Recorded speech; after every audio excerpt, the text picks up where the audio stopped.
One day I'm flipping through one of the comic book related newspapers and I saw an advertisement for Rock-It Comix. I subsequently did talk to Todd and, he introduced the whole, concept of what Rock-It Comix was. And I said, okay, well, I'd like to try being a writer. Give me a chance. Let me write you a script based on one of my favorite groups. And if you hate it, toss in the garbage, no hard feelings. We'll keep doing what we're doing. I want to do Kiss because Kiss is my favorite group. And he said, oh, I don't want to do Kiss. I said, listen, no risk on your end. I'm giving you the script free. If you don't like it, hey, don't publish it. He says, okay, I'm going to give this, I'll solicit it. And if it doesn't meet, the minimums, we won't do it. I said, fair enough. Okay. I sent it over to him, FedEx. And he called me that night and said, this is great. You are a good writer. I'm going to publish this. Todd called me at the office and he said, you know what?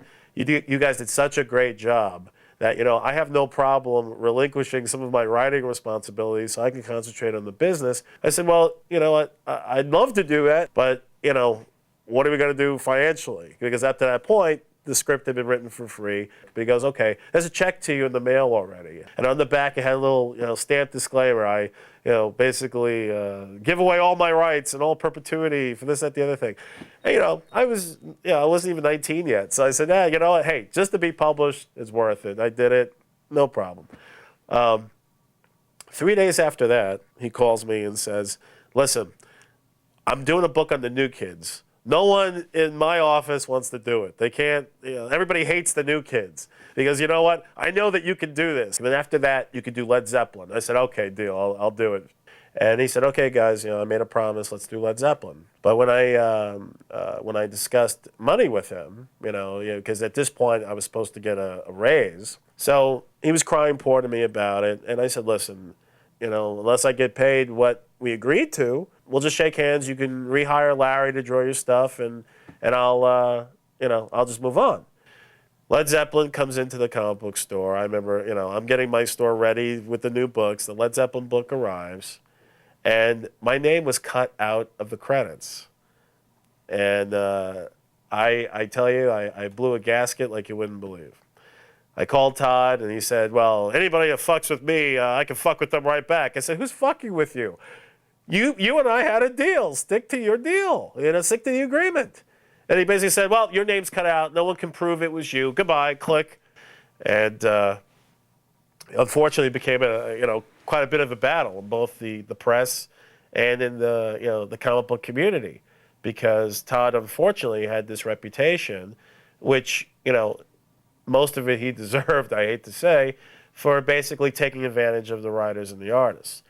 So at the San Diego Con 1990, I walked right up to him and I said, oh, hi, pleasure to meet you. And I'm thinking he's going to recognize my voice. He's like, oh, hi, we have all these titles. We're doing this, that, the other thing. I said, boy, that Led Zeppelin book was really good. He goes, oh, yeah, that was great. I said, it was really fun working on that one. And I said, oh, yeah, the writer, I'm sure, did a good job. And he's like, yeah, the writer did do a good job. And I said, yeah, I'm Robert Conte, the writer. My girlfriend at the time said to me, she goes, you know what?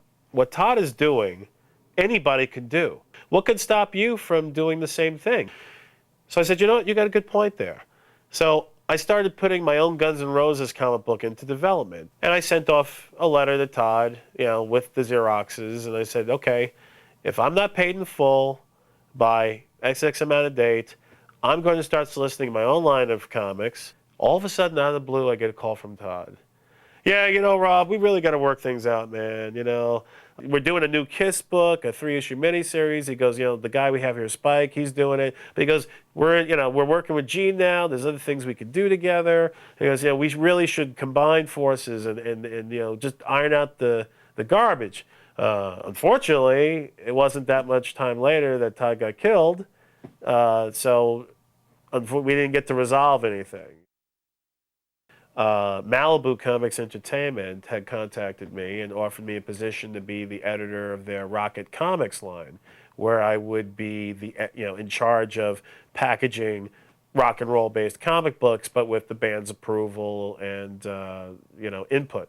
I had worked with Kiss on a variety of different projects, and when the whole 3-issue prehistory came about, Gene told me specifically, I'm not in the comics market. These guys have done a few issues. No one's knocking down our door offering us a huge advance for rights right now. So it's actually to my advantage to, keep Kiss alive by having these guys do this book for now. So he went out there and supported that series. He's wearing a Hard Rock Comics T-shirt on stage, and on one of the albums, he actually is wearing the shirt. So, it was to Kiss's benefit at that particular time.